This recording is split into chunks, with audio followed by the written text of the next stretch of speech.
I'm with Andrew Radovanovic, Head of Sales at O2 Drive. Andrew, why O2 and sustainable transport? What's that all about? Well, at the highest level, we want to supply our customers services that they find relevant and valuable.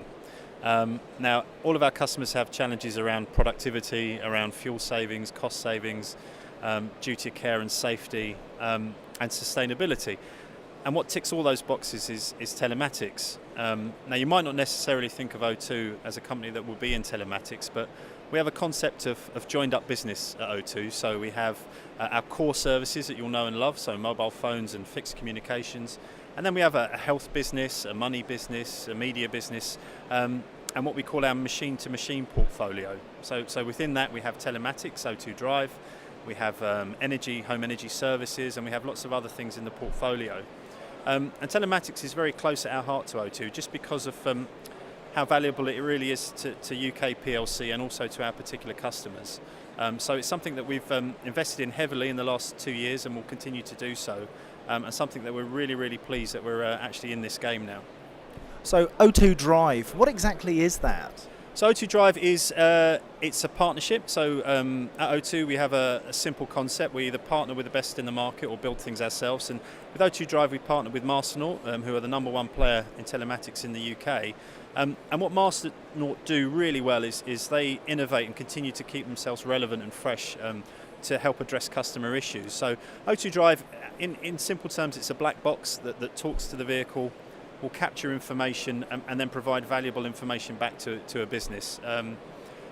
The latest versions and the latest sort of evolution of it is all around driver behaviour. So driver behaviour pulls through to more efficient driving, which pulls through to fuel savings and pulls through to efficiencies. And you know, we supply it to our small businesses all the way through to our large international customers. And are you finding that the public sector are taking this kind of telematics approach on as well as the private sector?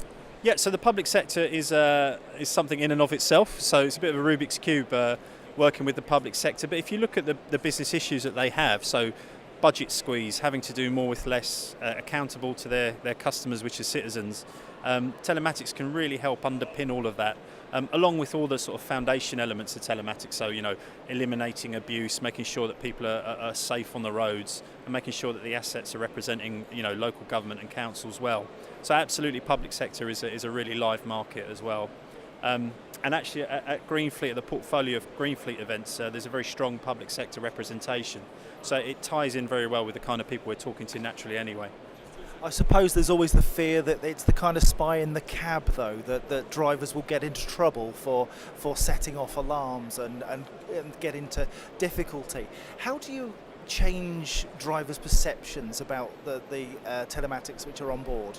Yeah, so I mean that comes up all the time, as you would imagine, and really it's there's no silver bullet, there's no one answer, and it really depends on an individual organisation and what's important to them.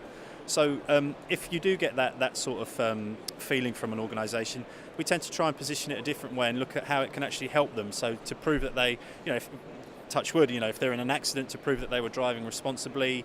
If it can identify areas where driver training is needed, we can help support driver training. At O2, we often put together prizes and incentivise good driving. So, you know, the most economic driver will take them to an O2 Music Academy or down to the O2 or something like that. So you can look at things negatively, or you can look at them positively, and we tend to look at the positive benefits of telematics. And actually, an interesting trend we're seeing is a lot of our larger customers aren't taking necessarily the track and trace. They're just really interested in the business reporting, and that helps adoption, because then a driver will know that a vehicle is being tracked, and it's more, you know, trends around the vehicle rather than seeing when they are every minute of the day. But as I say, it's horses for courses, because every company is different. And I suppose you would say that what gets measured gets managed. Yeah, so it's really hard to know what's happening with your mobile assets if you have no data, in the simplest form. But with the evolution of telematics now, it's sort of breaking out of just being relevant to a transportation manager. You know, it's relevant to an FD, it's relevant to an operations director, to a sustainability team, and ultimately, you know, to the senior board of an organisation, because you're getting so much MI about what happens in your business. And if you can link that with productivity and cost savings, you know, that's really the golden ticket for telematics. Absolutely. Andrew, that's been really informative. Thanks very much indeed. No problem.